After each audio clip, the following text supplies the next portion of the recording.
Hello friends, स्वागत है आप सभी का रोहित स्टडी IQ चैनल पर।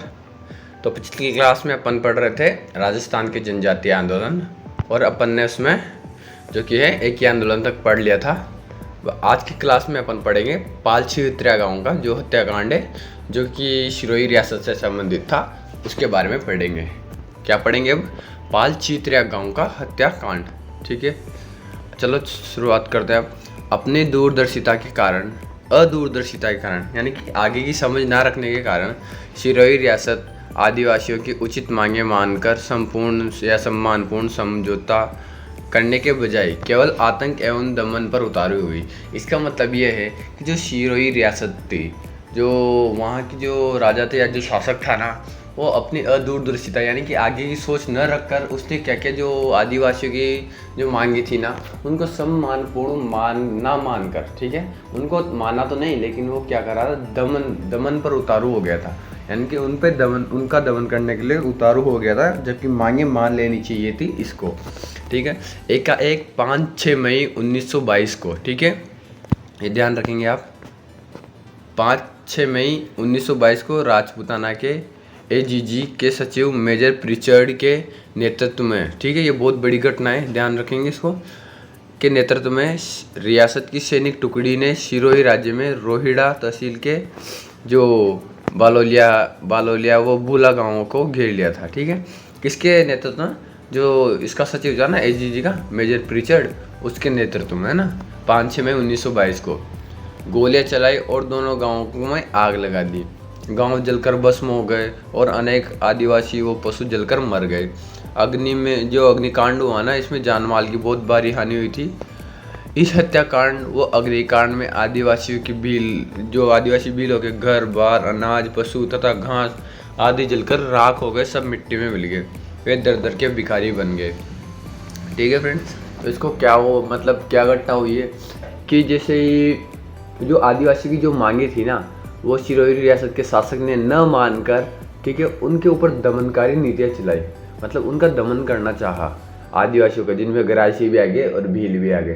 तो इसी के चलते 5-6 मई 1922 को जो वहाँ का जो AGG था ना उस टाइम का, उसका एक सचिव था मेजर प्रिचर्ड, क्या नाम से, मेजर प्रिचर्ड के नाम से, उसने है ना 5-6 मई को इन दोनों गाँवों को घेर लिया था। कौन कौन से? एक तो बालोलिया था और भूला गाँव था। इन दोनों गाँवों को घेर लिया था और लपक के गोलियां चला दी, बढ़िया धूम धड़ाम। तो और दोनों गाँव में आग लगा दी। इससे बहुत सी जान माल की हानि हुई, घर बार सब जल गए, चारा वारा पशु वशु सबकी हत्या हो गई। मतलब बहुत बड़ा हत्याकांड हुआ था ये। तो उसी के चलते आगे भविष्य में पत्रिका और राजस्थान सेवा संघ के सचिव श्री रामनारायण चौधरी को घटनास्थल की जांच के लिए एक कार्य सौंपा, एक कमेटी बनाई कुल मिला के, जिसका जो अध्यक्ष है वो रामनारायण चौधरी जी को बनाया गया। किसने बनाई कमेटी? राजस्थान सेवा संघ ने, ठीक है, इस हत्याकांड की जांच के लिए, और इनको कार्यस्थल पर भेजा। उन्होंने भूला गांव से जांच प्रारंभ की। सिरोही का ये विभत्स कांड जो हत्याकांड है वो भारतीय समाचार पत्रों में गंभीर चर्चा का विषय बना। गंभीर चर्चा का विषय रहेगा इसी, जब दो गांवों को घेर कर उन पर गोलियां चला दी गई, उनको आग लगा दी गई, उनको जलाकर भस्म कर दिया गया। तो ये बहुत बड़ा हत्याकांड होता, पालछी गांव का हत्याकांड, जो कि सिरोही रियासत में हुआ था। जिन हताहतों की स्पष्ट जानकारी मिली उसके अनुसार मृतकों की संख्या 50 थी। अब देखो, आप 50 लोगों को एक साथ जलाकर मार डाला, तथा घायलों की संख्या 150 थी। मेजर प्रिचर्ड ने भी, जिसने इस गोलीकांड का संचालन किया था, इस संख्या की पुष्टि की है। जो मेजर प्रिचर्ड के नेतृत्व में ये हत्याकांड हुआ था ना, उन्होंने भी इस संख्या की पुष्टि की है कि हाँ भाई 50 लोग तो मरे ही हैं, फिक्स हैं, और 150 लोग फिक्स है कि घायल हुए। इन्होंने भी संख्या की पुष्टि कर दी। अब आगे चलते हैं। श्री तेजावत जी की एक की आंदोलन तथा वीरतापूर्ण जो संघर्ष की गाथा महात्मा गांधी तक पहुंच चुकी थी। ठीक है फ्रेंड्स, किनकी? मोतीलाल तेजावत जी की। गांधी जी समय समय पर भील जो आंदोलन की गतिविधियों की जानकारी लेते रहते थे। गांधी जी के लिए जो श्री मणिलाल कोठारी भील है, आंदोलन की जानकारी पर जो प्रामाणिक स्रोत थे। जिसका मतलब यहाँ है कि जो गांधी जी थे ना, वो इन आंदोलन की बारीकी से टाइम टू टाइम पता करते रहते थे, और जो उनका स्रोत था ना पता करने का, वो मणिलाल कोठारी भाई थे। ठीक है, मणिलाल कोठारी भील थे। उसके बाद चलते हैं एक ही आंदोलन भी, जो सिरोही, दाता, ईडर, पालनपुर तथा विजयनगर आदि रियासतों में दावानल यानी कि जंगल की आग की फाती बेल गया, जो एक ही आंदोलन था। ठीक है फ्रेंड्स, आगे चलते हैं।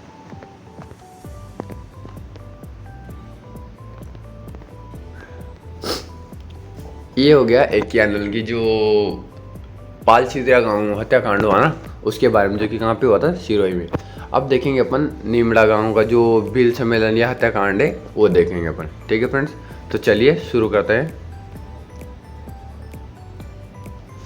ये सम्मेलन 17 मार्च 1922 को विजयनगर राज्य के नीमड़ा गांव यानी कि जो साबरकांठा है ना, वर्तमान में तो ये गुजरात में आता है, में एक विशाल सम्मेलन के रूप में लालबाग और भेंट बेगार के विरुद्ध किया जा रहा था। मतलब 17 मार्च को एक सम्मेलन किया जाता है लालबाग और भेंट बेगार के विरुद्ध, कब, 1922 को, जिसमें हजारों की संख्या में भील एकत्रित हुए, जिसमें मोतीलाल तेजावत तथा उनके सहायक सदस्य भी साथ में थे इनके। और रियासती अधिकारियों ने जो है भीलों को सुलह के लिए उलझाए रखा, और उसी समय दूसरी तरफ से पुलिस सेना ने निहत्ती जनता पर मशीन गनों से अंधाधुंध गोलियां चला दी। ठीक है, जिसमें लगभग 1200 से ज़्यादा भील शहीद हो गए घटनास्थल पर ही। ठीक है, तो इसमें एक बात ये ध्यान रखनी है कि इधर तो 17 मार्च 1922 को जो आंदोलन चल रहा था ना भेंट बेगार और इसके लालबाग के विरोध में, तो यहाँ जो रियासती अधिकारी थे उन्होंने इनको बातों में उलझाए रखा, और दूसरी तरफ से पुलिस ने इन्हें घेर कर इन पे अंधाधुंध गोलियां बरसा दी। ठीक है, और यहाँ घटनास्थल पर ही जो है 1200 से ज़्यादा लोग मारे गए। ठीक है फ्रेंड्स, आगे चलते हैं। तेजावत जी के पैर में गोली लगने से वे घायल हो गए, परंतु कुछ भीलों ने तेजावत जी को उठाकर किसी गुप्त स्थान पर ले गए, जहाँ वे लगभग 8 वर्षों तक भूमिगत यानी कि अंडरग्राउंड रहे। और सिरोही और ईडर के राज्यों ने भी जो मोतीलाल तेजावत को पकड़ने के लिए इनामों की घोषणा कर दी, परंतु तेजावत जी को बंदी नहीं बनाया जा रहा है। जैसा कि अपन ने इसमें पहले भी एक आंदोलन में पढ़ा है कि जो मेवाड़ रियासत थी उसने तेजावत जी पे 500 रुपये का इनाम रखा हुआ था, और जो सिरोही रियासत थी उसने 1000 रुपये का इनाम तेजावत जी पर रखा हुआ था। आगे चलते हैं। भीलों ने तेजावत जी की प्रत्येक प्रकार से सहायता की, उनकी प्रत्येक गतिविधियों को गोपनीय रखा। ठीक है, परंतु अंत में 3 जून 1929 को ईडर राज्य की पुलिस ने तेजावत को गिरफ्तार कर लिया तथा उसे मेवाड़ सरकार को सौंप दिया। उस पर राजद्रोह का मुकदमा चलाकर 10 वर्ष की कैद दे दी, मतलब 10 वर्ष की सजा सुना दी राजद्रोह का मुकदमा चलाकर। आगे चलते हैं अब।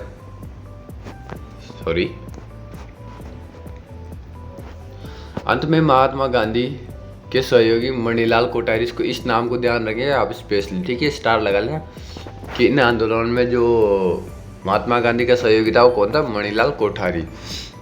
के काफ़ी समझाने बुझाने पर तेजावत जी को 16 अप्रैल 1936 को लिखित आश्वासन दिया कि वो मेवाड़ राज्य के विरुद्ध कोई कार्य नहीं करेंगे, और 23 अप्रैल 1936 को तेजावत जी को जेल से रिहा कर दिया, किंतु उनकी गतिविधियों पर निगाहें रखी गई। अब इसका मतलब यह है कि जैसे इनको 1929 में पकड़ तो लिया, ठीक है, और राजद्रोह का मुकदमा लगाकर 10 साल की सजा तो सुना दी, लेकिन जो गांधी जी ने समझौता करने के लिए कि इनको मणिलाल कोठारी जी को भेजा, और 1936 में, ठीक है, 1936 में इन्होंने लिखित आश्वासन दिया कि हाँ भाई अब तेजावत जी जो है वो मेवाड़ रियासत के विरुद्ध कोई भी कार्य नहीं करेंगे, कोई भी काम ऐसा नहीं करेंगे जो इनके विरोध में हो। ठीक है, तो ये लिखित आश्वासन देने पर मणिलाल जी के द्वारा इनको 23 अप्रैल को छोड़ दिया गया था, किनको, तेजावत जी को। अब आगे चलते हैं। 1936 में रिहा होने के बाद तेजावत जी ने भीलों की सामाजिक स्थिति को सुधारने के लिए वनवासी संघ की स्थापना की। मोस्ट इम्पोर्टेंट है फ्रेंड्स, इसको स्टार लगा लें कि 1936 में वनवासी संघ की स्थापना किसने की, तो मोतीलाल तेजावत जी ने की। ठीक है, तो वनवासी संघ की स्थापना 1936 में किसने की, मोतीलाल तेजावत जी ने की। आगे चलते हैं फ्रेंड्स। अब यहाँ वनवासी संघ की स्थापना 1942 में भारत छोड़ो आंदोलन के दौरान पुनः जेल में बंद कर दिया गया। क्यों? क्योंकि इन्होंने पहले ही लिखित आश्वासन दिया था कि मैं राज्य के विरुद्ध कोई कार्य नहीं करूँगा। ठीक है, तो 1942 में जो भारत छोड़ो आंदोलन था उसके तहत इनको गिरफ्तार कर लिया गया था। ठीक है फ्रेंड्स, आगे चलते हैं। जैसे यहाँ 1936 में वनवासी संघ की स्थापना हुई ना, तो वहाँ पर भी लोगों जो कि सहानुभूति में लाने के लिए जो एक के आंदोलन में अपने पड़ा था, तो वहाँ पर क्या मेवाड़ भील कोर की स्थापना की थी इन्होंने। किसकी स्थापना की थी? मेवाड़ भील कोर की स्थापना की थी, जिसका जो उससे संबंधित था वो भगत आंदोलन, ठीक है, यानी कि भीलों से संबंधित था वैसे तो, जो कि मेवाड़ या अपन कह सकते हैं कि जो ये था ना, मेवाड़ का भी दक्षिणी पश्चिमी एरिया जो अपन मेवाड़ या भील बाहुल्य क्षेत्र बोलते हैं, तो वहाँ पे ना भीलों की साथ सहानुभूति में लाने के लिए उनके लिए एक मेवाड़ भील कोर की स्थापना 1841 में की थी, जिसका प्रथम या प्रारंभिक अध्यक्ष दौला काका को बनाया था। ठीक है फ्रेंड्स, अब आगे चलते हैं। 1945 में जो जेल से जरूर छोड़ दिया गया था इन्हें, मतलब 42 में इनको पकड़ लिया गया था, लेकिन 45 में छोड़ दिया गया था, परंतु उदयपुर से बाहर जाने पर पाबंदी लगा दी जो आज़ादी तक चली। ठीक है, इनका 5 दिसंबर 1963 को खेड़ ब्रह्मा पालनपुर गुजरात में निधन हो गया। ठीक है, तो इनको निर्वाण या इनका निधन कब हुआ गया? 1963 को खेड़ ब्रह्मा पालनपुर गुजरात में। अब यहाँ पर देखेंगे अपन सबसे पहले ये अरेस्ट कब हुए थे, तो ये अरेस्ट हुए थे 1929 को। ठीक है फ्रेंड्स, 1929 को अरेस्ट हो गए। उसके बाद 1936 में इन्हें वापस छोड़ दिया गया। ठीक है, वापस 1942 में इनको वापस पकड़ लिया गया और 1945 में वापस छोड़ दिया गया। और इसके बाद तो इनके डायरेक्टर जो कि 1963 में इनकी मृत्यु हो गई या इनका निधन हो गया।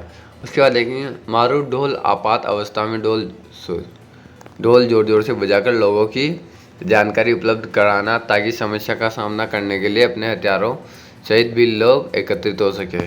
ठीक है, लाइन थोड़ी ऊपर की जगह की होगी, यहाँ पे गलत आ गई। ठीक है, उसके बाद देखेंगे अपन मीणाओं के आंदोलन। ठीक है फ्रेंड्स, मीणा जाति के आंदोलन देखेंगे, थोड़ा जल्दी करेंगे। मीणा जन्मजात से ही सैनिक थे और आपको क्षत्रिय मानते थे। ठीक है, मतलब ये जन्मजात से खुद तो सैनिक थे और स्वयं को ये क्षत्रिय मानते थे। उसके बाद देखेंगे ये कोह, गंग, माची, टैगोर, गेटो, जोटवाड़ा, आमेर, भांडारेज, सोमनपुर आदि क्षेत्रों पर सैकड़ों वर्षों से इन्होंने ही शासन किया, परंतु शरण में कछवा वंश के जो दुल्हे राय द्वारा घात कर इन राज्य छीन लिया गया। दुल्हे राय ने उत्तराधिकारी कोकिल देव ने सभी मीणा जनपदों को समाप्त कर कछवा राज्य का विस्तार किया। अब यहाँ पर अपन ये ध्यान रखेंगे, ठीक है फ्रेंड्स, यहाँ पर ये ध्यान रखेंगे कि जो ये क्षेत्र है, जैसे कोगंग क्षेत्र, माची, गेटोर, जोटवाड़, आमेर, भांडारेज या सोमनपुर, यानी कि कुल मिला के जो ढूंढाड़ का एरिया है ना, उन पर सैकड़ों वर्षों से मीणाओं का ही राज था, परंतु इनकी शरण में एक आया था कछवा वंश का दुल्हे राय। ठीक है, दुल्हे राय ने इनके साथ विश्वासघात किया और इनका राज्य छीन लिया था। ठीक है, ढूंढाड़ का इनका राज्य छीन लिया था मीणाओं से, और उसी का जो एक उत्तराधिकारी आया था कोकिल देव के नाम से, उसने अपने राज्य के विस्तार के रूप में मीणा जनपदों को समाप्त कर दिया था। ठीक है, अपने राज्य का जो विस्तार किया ना, उसमें मीणा जनपदों को समाप्त किसने किया? कोकिल देव ने। ठीक है, अब आगे देखते हैं। जो 1924 में ब्रिटिश सरकार ने क्रिमिनल ट्राइब्स अधिनियम, यानी कि जो जयराम पेशा कानून है, जरायम पेशा कानून, उसके बारे में ये क्रिमिनल ट्राइब्स अधिनियम पास किया। जयपुर राज्य ने इस कानून के अंत जो मीणाओं को जरायम पेशा में मानकर प्रत्येक मीणा को जो कि 12 वर्ष की आयु से ऊपर, चाहे वो स्त्री हो या पुरुष हो, है ना, उसको नज़दीकी पुलिस थाने में जाकर अपना नाम दर्ज करवाकर और दैनिक उपस्थिति देना आवश्यक है। यानी कि जो जरायम पेशा कानून जो कि 1924 के तहत बना, जिसमें मीणाओं को रखा गया, उसमें क्या कहा गया कि जो भी स्त्री पुरुष 12 साल के ऊपर है ना, उसको अपनी दैनिक उपस्थिति नज़दीक के थाने में जाकर देनी होगी। ठीक है फ्रेंड्स, तो ये ऐसे अत्याचार मीणाओं पर होने लगे। उसके बाद देखते हैं राजस्थान में मीणाओं के इस कानून का घोर विरोध किया मीणाओं ने। मीणा कम नहीं है, ठीक है, उन्होंने घोर विरोध किया। कम क्या, हक की बात है, विरोध करना भी चाहिए। छोटू लाल, झरबाला, महादेव, इन नामों को ध्यान रखेंगे। अगर डीपली क्वेश्चन बनाएगा ना फ्रेंड्स, तो यहाँ से क्वेश्चन बनाएगा इस जगह से। छोटू लाल, झरबाला, महादेव राम जो पबड़ी साहब हैं, और जाहू राम मीणा ने जाति सुधार कमेटी बनाई। ठीक है, और इसी के आगे इस बात को मोस्ट इम्पोर्टेंट करके स्टार लगा के लिख लेंगे, ये 1933 में मीणा क्षेत्रीय महासभा की स्थापना की। ठीक है, 1933 में मीणा क्षेत्रीय महासभा की स्थापना की। किसने की? ये बंशीधर शर्मा जी के द्वारा की गई थी। यहाँ पे लिखा नहीं हुआ, मैं बता देता हूँ। बंशीधर शर्मा जी के द्वारा मीणा क्षेत्रीय महासभा की स्थापना 1933 में की गई, जिसने सरकार से जो जराइम पेशा कानून है उसको रद्द करने का अनुरोध किया। और उसी के बाद मोस्ट इम्पोर्टेंट एक चीज़ आती है, जो 1944 का जो जैन मुनि मगन सागर के द्वारा इनके साथ में जो सम्मेलन आयोजित किया गया था वो, तो 1944 में जैन मुनि मगन सागर जी की अध्यक्षता में नीम का थाना, यानी कि जो वर्तमान में नया जिला बन चुका है, और मीणाओं का एक महासम्मेलन हुआ। इस सम्मेलन में जयपुर राज्य की मीणा सुधार समिति की स्थापना की गई। ठीक है फ्रेंड्स, कब? 1944 में मगन सागर जी की अध्यक्षता में एक महान सम्मेलन हुआ था मीणाओं का, बहुत बड़ा। ठीक है फ्रेंड्स, इसको स्टार लगा लेंगे और ध्यान रखेंगे। इस समिति के अध्यक्ष बंशीधर शर्मा जी, ठीक है, जो मैंने बताया अभी आपको, जिन्होंने 1933 में मीणा क्षेत्रीय महासभा की स्थापना की थी। और मंत्री राजेंद्र कुमार अजय एवं संयुक्त मंत्री लक्ष्मी नारायण झारवाल बनाए गए। समिति ने सम्मेलन में 3 सूत्रीय कार्यक्रम जारी रखे, जो कि इस प्रकार थे कि मीणा समाज में व्याप्त बुराइयों को दूर करना, जो भी रूढ़िवादी सोच है, जो भी परंपराएं उनको, और जराइम पेशा और जो दादरसी जो जैसे कानून थे उनको रद्द करवाना, और चौथ प्रथा को ख़त्म करवाना। ठीक है, ये कुछ मुख्य 3 बातें थी जो कि इनके 3 सूत्री मांग पत्र में थी, जो कि ये समिति थी ना इसकी। उसके बाद देखेंगे 31 दिसंबर 1945 को अखिल भारतीय देशी राज्य लोक परिषद की अधिवेशन, जो कि उदयपुर का अधिवेशन था, जिसकी अध्यक्षता पंडित नेहरू के द्वारा की गई थी। ये भी मोस्ट इम्पोर्टेंट है फ्रेंड्स, ये क्वेश्चन आ चुका है फ्रेंड्स। 31 दिसंबर 1945 का अधिवेशन है, इसको ध्यान रखेंगे। जो राजस्थान में अधिवेशन हुआ था उदयपुर वाला, वह 1945 में हुआ था, जो कि उस साल के लास्ट दिन में था, 31 दिसंबर। अखिल भारतीय देशी राज्य लोक परिषद के जो उदयपुर अधिवेशन हुआ था, और उसकी अध्यक्षता JLN यानी कि जवाहरलाल नेहरू ने की थी। ठीक है, और ये क्वेश्चन पूछा गया है कि किसने की थी। ठीक है, जिसमें मीणाओं को क्रिमिनल ट्राइब्स कानून से नियंत्रित करने की निंदा की बात की गई थी, और जो पिछड़े के मसीहा यानी कि ठक्कर बाबा के नाम से जाने जाते हैं, उनको जयपुर राज्य से इस कानून को ख़त्म करने की मांग की थी। ठीक है फ्रेंड्स, जो इसकी अध्यक्षता में हुआ था, JLN की अध्यक्षता में, जवाहरलाल नेहरू जी की अध्यक्षता में, उन्हें मीणाओं को जो क्रिमिनल ट्राइब्स कानून से नियंत्रित करने की निंदा की गई, तथा पिछड़ों के मसीहा ठक्कर बापा ने जयपुर राज्य में से इस कानून को ख़त्म करने की मांग की। ठीक है, इस वाले अधिवेशन में। ठीक है, जो उदयपुर का अधिवेशन था ना देशी राज्य लोक परिषद का, उसमें 1945 में होता है ये, जिसकी अध्यक्षता जवाहरलाल नेहरू जी ने की थी। ठीक है फ्रेंड्स, आगे चलते हैं अब आता है पूनावाड़ा कांड। ठीक है फ्रेंड्स, इसमें तो कुछ ज़्यादा अपन को ध्यान नहीं रखना, बस ये मिलान करने के लिए तिथियाँ आती हैं, इनको ध्यान रखेंगे। तो पूनावाड़ा कांड कहाँ हुआ था? 1947 में, मई 1947 में डूंगरपुर के पूनावाड़ा में अंग्रेजों द्वारा शिवराम बिल की हत्या कर दी गई थी। ठीक है, इम्पोर्टेंट है डेट, तो इम्पोर्टेंट है इसे, क्योंकि ये पिछली बार कई परीक्षाओं में मिलान के रूप में पूछ ली गई थी। इधर तो हत्याकांड का जो सन दे दिया गया था, और इधर हत्याकांड का नाम दे दिया गया था, इनका मिलान करना रहता था। ऐसे क्वेश्चन आएगा इससे सिर्फ। ठीक है, एक तो पूनावाड़ा आएगा और एक रास्तापाल आएगा डूंगरपुर से, जो कि 1947 का ही है। ठीक है, तो पूनावाड़ा में शिवराम बिल की हत्या पूनावाड़ा कांड हुआ था, ये 1947 का है। उसके बाद आया रास्तापाल कांड, ये थोड़ा इंपॉर्टेंट है फ्रेंड, जिसको स्टार लगा लेंगे, थोड़ा नहीं, ये इंपॉर्टेंट है इसे ही। 19 जून 1947 को डूंगरपुर के रास्तापाल जो स्थान है, वहाँ पर एक जो कि शिक्षा स्थल में यानी कि स्कूल चला रहे थे कौन? नानाभाई खाट। ठीक है, और इन्हीं के साथ में एक सहयोगी भी थे इनके, को डूंगरपुर के महारावल लक्ष्मण सिंह ने पाठशाला बंद करने का आदेश दिया, लेकिन ये फिर भी स्कूल चला रहे थे। ठीक है, इनके साथ स्कूल में अध्यापक सेंगाबाई, वो कालीबाई शहीद हुए थे। कालीबाई तो इनकी छात्रा थी। ठीक है, और सेंगाबाई इनके सहयोगी अध्यापक थे। उसके बाद देखेंगे कालीबाई 13 वर्षीय भील जाति की बालिका थी। कालीबाई का स्मारक गेप सागरी, ठीक है, झील के निकट डूंगरपुर में बना हुआ, ये मोस्ट इंपॉर्टेंट है। ठीक है, कि कालीबाई का स्मारक कहाँ बना हुआ है, ये क्वेश्चन भी आ चुका है फ्रेंड्स। तो कालीबाई का स्मारक कहाँ बना हुआ है? ये गेप सागर के पास में डूंगरपुर में बना हुआ है। ठीक है, उसके बाद देखते हैं कि साक्षरता के क्षेत्र में राजस्थान का जो सर्वोच्च सम्मान है वो कालीबाई साक्षरता पुरस्कार है। इस पुरस्कार की शुरुआत 2005 में, ये भी मोस्ट इंपॉर्टेंट है फ्रेंड्स। ठीक है, ये क्वेश्चन भी आ चुका है कि साक्षरता के क्षेत्र में सबसे ऊंचा जो पुरस्कार, सर्वोच्च जो पुरस्कार मिलता है वो कौन सा है? कालीबाई साक्षरता पुरस्कार। ठीक है फ्रेंड्स, अब आगे चलते हैं। दयानंद सरस्वती। दयानंद सरस्वती आर्य समाज के संस्थापक थे। ठीक है फ्रेंड्स, जिनका मूल नाम मूलशंकरी था। ये इसको ध्यान रखेंगे मूल नाम को, ये भी इम्पोर्टेंट है, ये भी क्वेश्चन कई बार आ चुका है फ्रेंड्स। ठीक है, किनका मूल नाम मूलशंकर था? तो दयानंद सरस्वती के जी का मूल नाम मूलशंकर था। अब दयानंद सरस्वती जी का मूल नाम याद रखेंगे, मूलशंकर। इनका जन्म गुजरात के टंकरा गांव में जिनका जन्म तो पहले हुआ था, लेकिन 10 अप्रैल 1875 को इन्होंने बम्बई में आर्य समाज की स्थापना की। ये जो कि मोस्ट इम्पोर्टेंट है, इसको स्टार लगा लेंगे।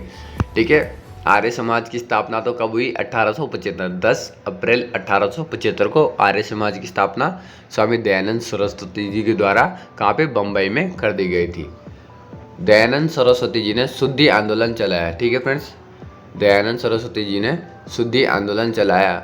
स्वराज, राजभाषा, स्वधर्म का सर्वप्रथम प्रयोग दयानंद सरस्वती जी ने किया। ये भी मोस्ट इम्पोर्टेंट है फ्रेंड्स, ये क्वेश्चन भी आ चुका है। ठीक है फ्रेंड्स, पिछले पेपरों में ये क्वेश्चन भी बहुत सी बार आ चुका है कि स्वराज, राजभाषा और स्वधर्म का जो शब्द है, इनका सर्वप्रथम प्रयोग किसने किया था? तो इनका प्रयोग दयानंद सरस्वती जी के द्वारा किया गया था, और इन्हीं के द्वारा वेदों की ओर लौटो ये नारा भी दिया गया था। ठीक है फ्रेंड्स, आगे चलते हैं। 1883 में जसवंत सिंह द्वितीय, जो जोधपुर को समझाने के पर जसवंत सिंह की द्वितीय ने जो इनकी दरबारी थी, एक वेश्या नन्नी बाई नाम थे, या नन्नी जान या नन्नी भक्तन के नाम से जाना जाता था, उन्होंने दयानंद जी को जहर दे दिया था, और 1883 में अजमेर में इनकी मृत्यु हो गई थी। मतलब जो 1883 में जसवंत सिंह द्वितीय जोधपुर को समझाने पर जसवंत सिंह द्वितीय के दरबार की जो वेश्या थी ना, नन्नी भक्तन, नन्नी जान या नन्नी वेश्या जो भी कह सकते हैं, उसने दयानंद जी को जहर दे दिया था, और उसी के परिणाम स्वरूप 1883 को अजमेर में दयानंद जी की मृत्यु हो गई थी। 1883 में अपन देखें तो जो कि संत सभा की स्थापना हुई थी, ध्यान रखेंगे अपन, जो कि शिरोई में गोविंद गिरी जी के द्वारा की गई थी। ठीक है फ्रेंड्स, आगे चलते हैं। सत्यार्थ प्रकाश का अधिकांश रचना उदयपुर में हुई। इन्होंने वेदों की ओर लौटो नारा दिया। ठीक है, जो दयानंद जी का कृति है सत्यार्थ प्रकाश, उसकी अधिकांश रचना उदयपुर में हुई थी, और इन्होंने वेदों की ओर लौटो नारा भी दिया। ठीक है फ्रेंड्स, इस क्लास में बस इतना ही। आशा करता हूँ आपको क्लास अच्छी लगी होगी, और अपना इससे जो राजस्थान की जनजातीय आंदोलन है, वो इस क्लास से ये टॉपिक क्लियर हो जाता है। ठीक है, तो एक और टॉपिक कंप्लीट हो गया अपने। अगर आपको वीडियो अच्छी लगी हो फ्रेंड्स, तो वीडियो को लाइक करें, कमेंट करें, शेयर करें, और चैनल को सब्सक्राइब करें। सब्सक्राइब बहुत कम लोग करें, प्लीज़ सपोर्ट करें। Okay, thank you.